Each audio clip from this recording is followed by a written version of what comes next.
keyingi paytlarda odamlar faqat moddiyotga berilib, faqat mol dunyo topish ilinjida bir oz farzandlarni tarbiyasidan olislab ketdi desak mubolag'a qilmagan bo'lamiz. Buni bir qancha sabablari bor. Ko'pchilik o'sha yetishmovchilikdan, o'sha o'g'il uylab qiz chiqarishlik ilinjida olis yurtlarga farzandlarini tashlab ketayotganligi va natijada bu yerda qolgan farzandlar qarovsiz qolib, deylik qarigan otasi onasiga tashlab ketadi. Ular unchalik uni uddalay olmaydi.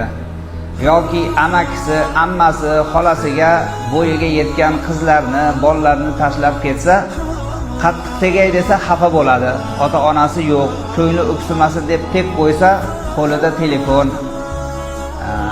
Bo'lar bo'lmas odamlar bilan tanishib, muloqot qilib, ota-ona ularga sep sirg'asini qilaman deb, uyli, joyli qilaman deb pul topib kelgunga qadar, ya'ni moddiy boylikni topib kelgunga qadar ma'naviy boylikdan, ya'ni odob axloqdan ajrab qolishyapti.